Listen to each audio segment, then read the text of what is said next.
अपने मायके में मेहमान मत बनिए। प्रणाम माँ, मैं कल वहाँ आ रही हूँ। बच्चे भी जिद कर रहे थे कि नानी के यहाँ जाना है, मुझे भी आए। साल भर हो गया है। नीलम ने माँ से कहा। माँ ने कहा, नीलम बेटी आ जाओ, हम सभी को अच्छा लगेगा और बच्चों से घर में चहल पहल बनी रहेगी। अरे माँ, भाभी से कहना मेरा कमरा अच्छे से व्यवस्थित करके रख दे। माँ ने कहा, अरे नीलम, पहले तुम आ तो जाओ, सब हो जाएगा।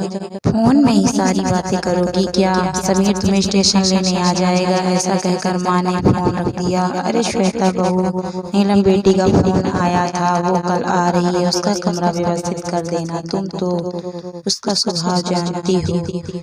सास शारदा जी ने कहा। श्वेता जानती थी कि ननद नीलम का मिजाज कुछ अलग ही है। उसे हर चीज समय पर और व्यवस्थित चाहिए रहती है। किसी चीज की कमी उसे पसंद नहीं। मायके में भी मेहमानों सा व्यवहार रहता है।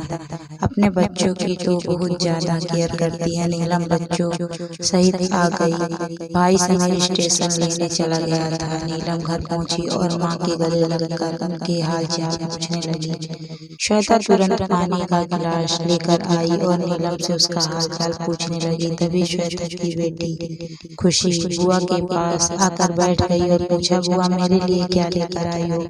नीलम ने अपने सूटकेस खोला और एक सुंदर सा ड्रेस खुशी के हाथों में दिया। खुशी ड्रेस पाकर बहुत खुश हो गई। बच्चे आपस में खेलते हुए मस्ती करने लगे। तभी नीलम ने कहा, श्वेता भाभी, हमारा कमरा व्यवस्थित है ना? पिछली बार आई थी तो कूलर काम नहीं कर रहा था, गर्मी में पंखे में ही सोना पड़ा था, एसी तो आपके कमरे में ही लगा है। श्वेता ने हंसते हुए कहा, नीलम दीदी, इस बार आप हमारे कमरे में सो जाना, हम लोग दूसरे कमरे में सो जाएंगे, आपको कोई परेशानी ना होगी। शारदा जी सब सुन रही थी। उन्होंने तुरंत नीलम से कहा, अरे बिटिया, इस बार तुम्हारे समीर भैया ने नया कूलर ले लिया है, तुम आराम से रहना। अरे माँ, मैं तो भाभी से यूं ही मजाक कर रही थी, नीलम ने कहा। श्वेता जानती थी नीलम हर बात में उसे ताना मारती है, पर वो चुप रहती है। श्वेता चाहती थी कि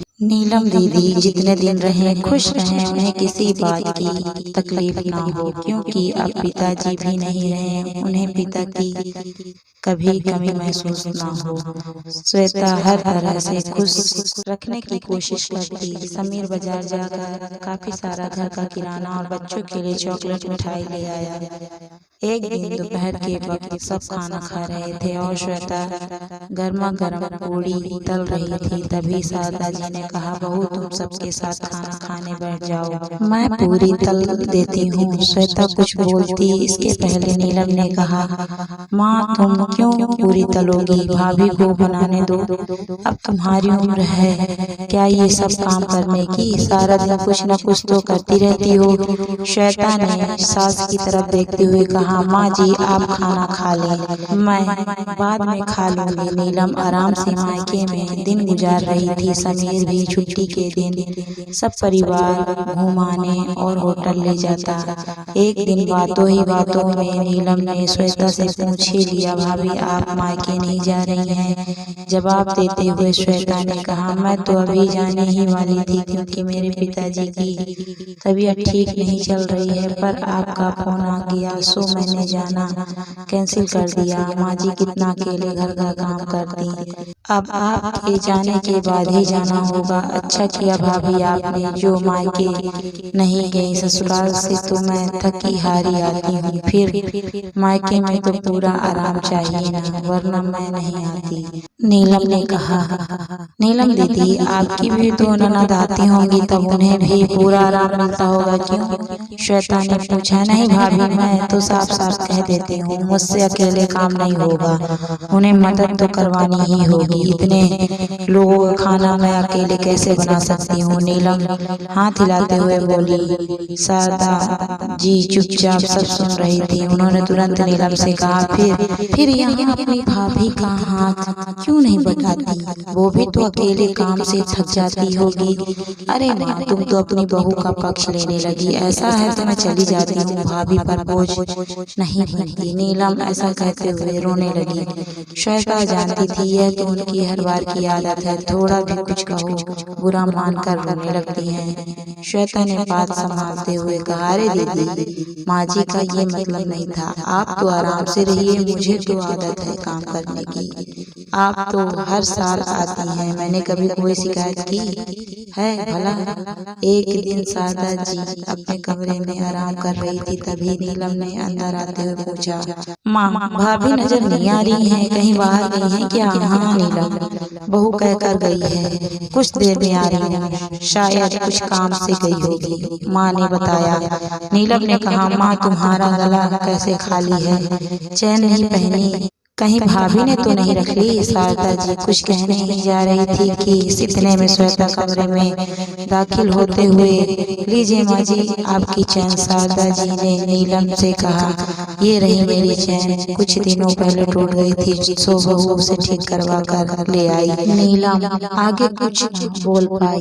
एक दिन श्वेता की तबीयत बिगड़ गई, उसे तेज बुखार था। समीर तुरंत हॉस्पिटल ले गया। डॉक्टर ने देखते ही कहा, श्वेता को टाइफाइड हो गया है और अस्पताल में भर्ती करना पड़ेगा। समीर ने तुरंत माँ को फोन करके सारी बात बता दी। शारदा जी नीलम को सारी बात कहकर तुरंत हॉस्पिटल पहुंची। शारदा जी श्वेता के सिरहने बैठी उसे तसल्ली दे रही थी। कुछ दिनों में सब ठीक हो जाएगा। शारदा जी ने समीर से कहा, तुम घर चले जाओ, घर में नीलम और बच्चे हैं। नीलम से कहना श्वेता के लिए खिचड़ी बना दे। अब घर की सारी जिम्मेदारी नीलम पर आ चुकी थी, पर वो करती भी क्या, उसने सबके लिए खाना बनाया और भाभी के लिए खिचड़ी बनाकर समीर के हाथों हॉस्पिटल भिजवा दी। शारदा जी ने श्वेता को खाना खिलाया और घर वापस आ गई। घर आकर देखा नीलम काम कर रही थी और बच्चे भी कमरे में चुपचाप खेल रहे थे। माँ के आते ही नीलम ने पूछा, भाभी की तबीयत कैसी है? शारदा जी ने कहा, श्वेता काफी कमजोर हो गई है,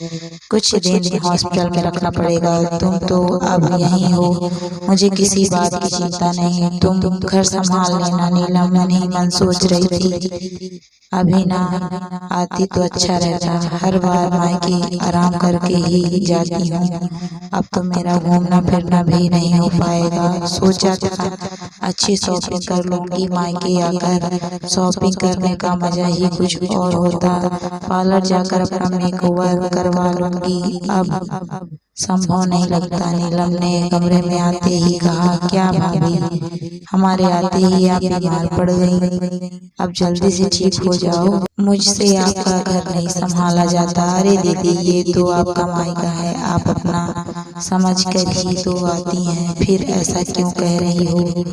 श्वेता ने कहा। एक दिन श्वेता ने नीलम से कहा, मेरी अलमारी में कुछ बैग रखे हैं, उसे ले आओ। नीलम ने जैसे ही बैग खोल कर देखा, काफी महंगी साड़ी और बच्चों के ढेर सारे कपड़े थे।